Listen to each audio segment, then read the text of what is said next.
As president of the Commonwealth War Graves Commission, the organisation responsible for the creation and upkeep of the magnificent and deeply moving Menin Gate, I'm delighted to have this opportunity to thank the people of Flanders, and especially Ypres and members of the Last Post Association. The 54,000 names recorded there came from around the world. The British royal family is no stranger to moments that command the world's gaze, but few could have anticipated the profound emotional resonance of the 2025 Garter Day ceremony at Windsor Castle. In a deeply historic and unexpected gesture, the Duke of Kent, pillar of royal duty for generations, passed the torch of leadership within the most noble order of the Garter to none other than Catherine, Princess of Wales. The decision stunned royal observers, sparked murmurs across the Commonwealth, and marked a defining turn in the monarchy's modern journey. What unfolded within the hallowed grounds of Windsor was far more than the mere passing of a title. It was a poignant, symbolic act that underscored Catherine's rising stature, the Duke's dignified legacy, and a royal family learning to evolve while honoring centuries of tradition. Stay with us as we peel back the layers of this extraordinary moment in royal history, and be sure to share your reflections in the comments below. Founded in 1348 by King Edward III, the Order of the Garter is the oldest and most prestigious order of chivalry in Britain. Membership is reserved for a distinguished few, those who have rendered a distinctional service to the nation or the crown. For the Duke of Kent, who has served as a stalwart companion of the order since 1985, the role has defined his lifelong devotion to royal duty. 89. The Duke, renowned for his quiet resilience and steadfast public service, made a decision that few saw coming. By choosing to pass leadership to Catherine, a royal beloved for her elegance, empathy, and modern sensibility, he sent a clear message.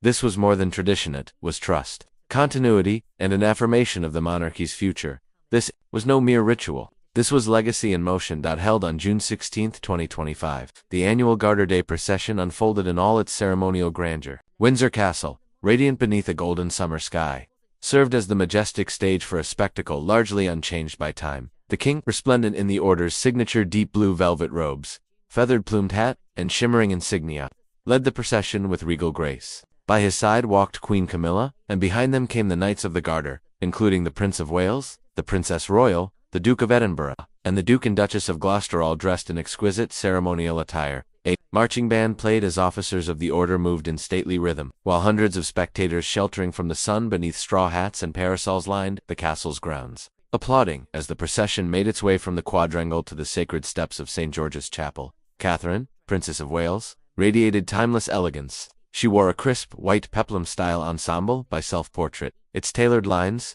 enhancing her regal silhouette. A saucer-style hat by Shaw Barrett, a nod to traditional royal fashion, crowned her look, while a string of pearls and classic drop earrings added soft, refined glamour. Her chestnut hair flowed in polished waves, framing her face with effortless grace. Her makeup, subtle smoky eyes, and a blush of rosy pink on the lips struck a perfect harmony between composure and warmth. As she walked alongside fellow consorts, including the Duchess of Edinburgh and Sir Timothy Lawrence, her serenity stood out, quietly powerful, gracefully unshakable. But it was what unfolded within the sacred walls of St. George's Chapel that would forever mark this day. The Garter Day service is a solemn rite, a rare blend of pageantry and deep spiritual reverence. After a private lunch hosted by the sovereign, the knights and officers of the order processed on foot to St. George's Chapel for a brief, tradition-laden ceremony, where new companions are typically installed.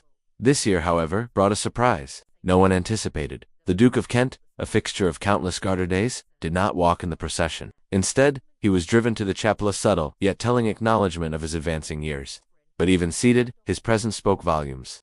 He carried the weight of decades of service, of dignity, of quiet leadership. As the service commenced, the air inside the chapel was charged with silent expectation. All eyes turned to the Duke, his gaze steady, his expression resolute.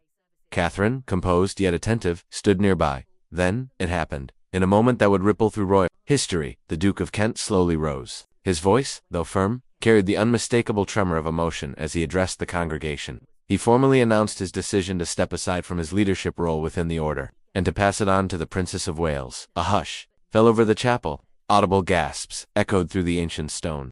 This was unprecedented. Though symbolic in nature, the leadership of the order is a role imbued with immense significance. For the Duke to bestow this honor upon Catherine was not just a gesture of trust, it was a declaration, a signal of faith in the next generation, a passing of the torch at a time when the monarchy, like the world around it, stands at a crossroads. And as the Duke spoke, the Duke praised Catherine not only for her steadfast dedication to the monarchy, but also for her warmth, her empathy, and her rare ability to weave together heritage and modernity. "The future of this order and, indeed, of our nation rests in capable hands," he declared, his gaze locking with Catherine's, in a moment charged with quiet reverence. Seated among the royal family, Catherine was visibly moved. Her eyes shimmered with unshed tears, and a soft smile betrayed her deep humility. Watching from his place, King Charles gave a solemn nod of approval. This wasn't merely the transfer of a ceremonial title. It was a profound public endorsement, a declaration that Catherine, Princess of Wales, was not just a senior royal, but a cornerstone of the monarchy's next chapter. As the service came to a close, the centuries-old walls of St. George's Chapel echoed with something unexpected applause. It was a rare departure from tradition, and one that underscored the emotional gravity of what had just taken place. To understand why this moment reverberated so deeply, one must look to the legacy of the Duke of Kent and the remarkable evolution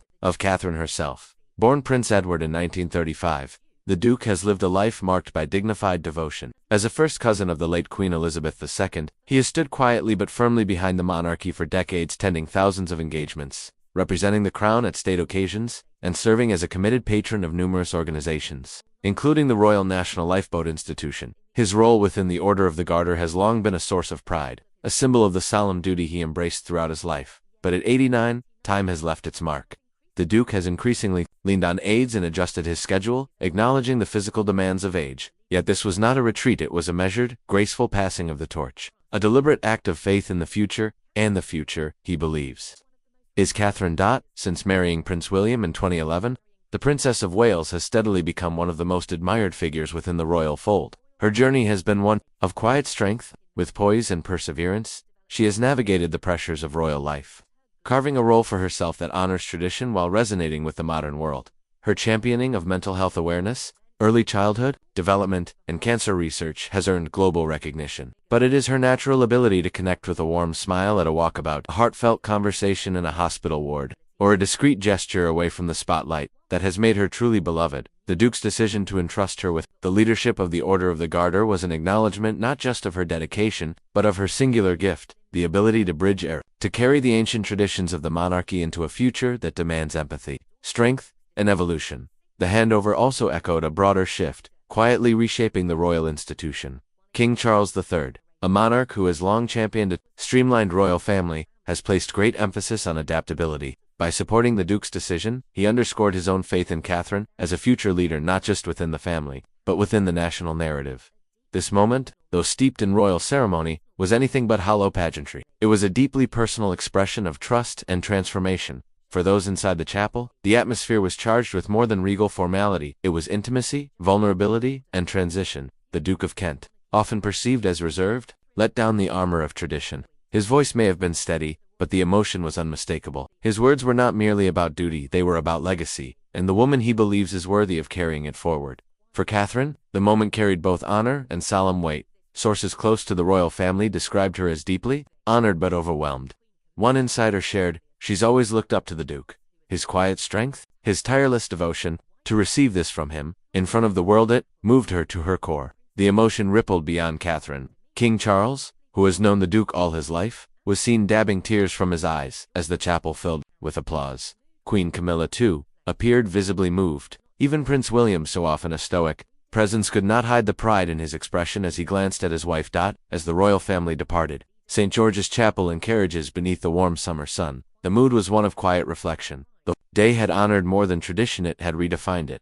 For Catherine, the ceremony marked a clear turning point. Over the years, she has transformed from a young bride under the world's gaze to a calm, commanding figure who moves with confidence on the global stage. Her advocacy, particularly through initiatives like the Royal Foundation Center for Early Childhood, and her strength during her public battle with cancer, have showcased her authenticity and resilience. But Garter Day was something else entirely. It was not about what she has already done, but what she is now entrusted to become. It was the monarchy's oldest order placing its future in her hands. A public signal that she is no longer just a princess, but a steward of legacy. Royal observers have noted subtle shifts in Catherine's bearing over recent years. The way she moves at public engagements, serene, open, quietly commanding, has drawn comparisons to Queen Elizabeth II. Her interactions with the public, her balance of dignity and warmth, whether she's kneeling to chat with children at a charity event or holding court with world leaders at state functions, Catherine's ease and authenticity reflect years of experience and quiet evolution. The Duke of Kent's decision to entrust her with the leadership of the order was not just ceremonial, it was a nod to her growth. Catherine has never been just a figurehead. One commentator observed, She's a leader who understands the transformative power of human connection. And while the spotlight naturally settled on Catherine that day, the Duke of Kent's role in orchestrating this pivotal moment must not be overlooked. Known for his meticulous attention to duty, the Duke did not make this decision lightly. For months, he consulted privately with King Charles and other senior royals, carefully weighing the implications of such a significant transition. He wanted to be sure the order's future would rest in the right hands. A source close to the palace revealed, Catherine was his choice from the very beginning. His trust in her reflects a deep conviction that the monarchy can evolve without losing its soul. The Duke's influence extends far beyond the pageantry of Garter Day. Over the years, he has quietly mentored several younger royals, including both Catherine and Prince William. Their conversations, often held over tea in his Kensington Palace apartment, have been described as profound, measured, and filled with the wisdom of a man who has lived through nearly a century of royal life. He's like a living history book, one aide remarked, but what makes him extraordinary is that he's not stuck in the past. He sees Catherine as the bridge between what was and what's to come. By stepping back with grace, the Duke ensured that his legacy would not fade, but instead live. Unreflected in Catherine's vision, leadership, and quiet determination, the Garter Day ceremony became a powerful expression of that legacy, but also of something more: unity. The royal family, often scrutinized for its divides, stood visibly and emotionally together. The past few years have brought challenges: Queen Elizabeth II's passing, health crises, and relentless public glare, but the family has emerged more bonded than fractured. The presence of senior royals, the Prince of Wales, the Princess Royal, the Duke of Edinburgh, and the Duke and Duchess of Gloucester was not mere protocol. It was a statement, a collective vow of continuity, strength, and mutual support. Catherine's new role, entrusted to her by the Duke, symbolized this unity in action, a moment where personal affection and institutional trust merged silently, powerfully. Behind palace doors, the royal family's ties are often forged in quiet moments, not grand declarations, and the bond between Catherine and the Duke of Kent is no exception. Their relationship, grounded in mutual respect and genuine admiration, has grown steadily over the years. She's always valued his perspective. An insider shared, has this ability to cut through the noise and help her see the bigger picture. Though known for his reserved nature, the Duke has been a steady, guiding presence in Catherine's royal life. He's offered insight into the demands of duty, the art of discretion, and the enduring importance of tradition. Their shared glances during the ceremony spoke volumes. No words were needed. It was a silent acknowledgement of trust, gratitude, and shared purpose. The broader royal family played their part in shaping this extraordinary day. King Charles III, who has long shouldered the complexities of modern monarchy, was visibly moved. His nod of approval during the Duke's speech was more than ceremonial. It was a father-in-law's affirmation that Catherine is ready to carry more.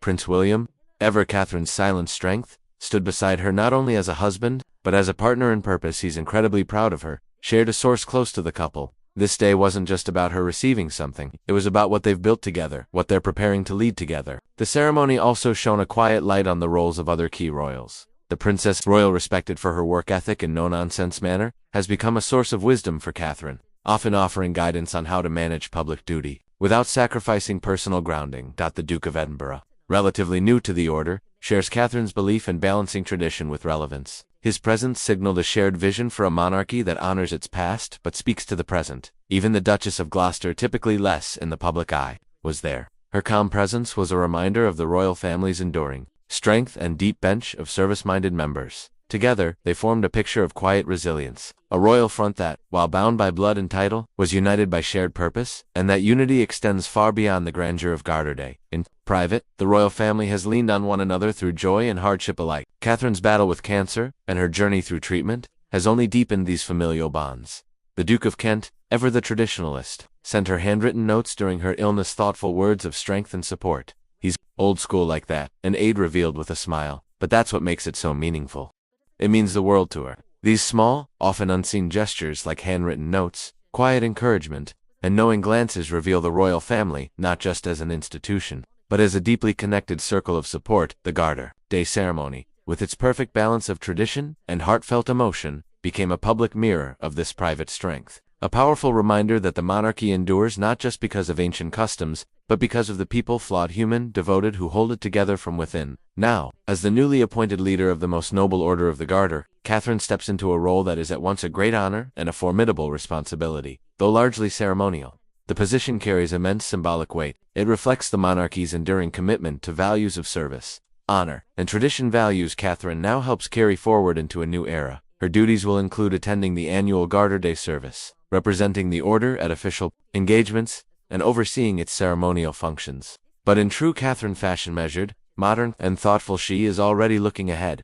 She wants to respect the order's extraordinary history, shared a source close to the royal household, but she also wants to make it resonate with today's generation. Her vision is bold, yet rooted in her signature prominence. Ideas being quietly explored include public exhibitions that showcase the order's regalia and archives, as well as educational programs that introduce young people to the order's rich legacy of chivalry and public service.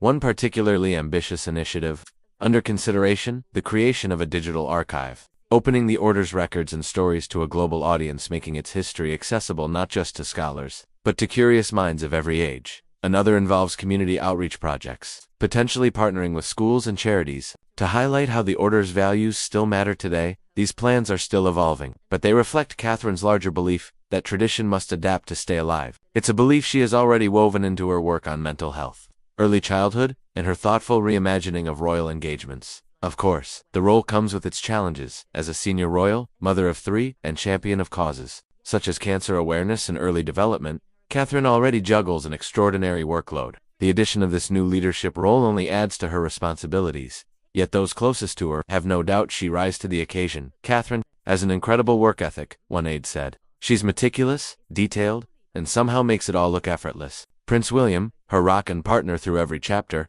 is reportedly her greatest source of support, both emotionally and practically, as she embraces this next stage of her public life. But beyond the scheduling and the planning, Catherine's new role means something far deeper.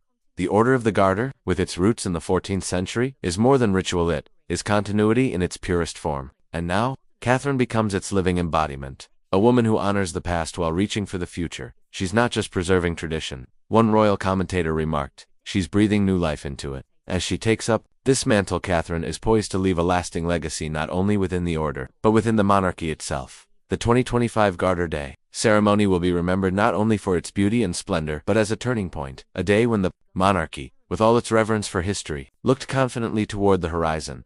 The Duke of Kent's decision to pass leadership to Catherine was a bold gesture of faith both in her and in the institution's ability to evolve. For Catherine, it was a moment of profound growth, both personal and public.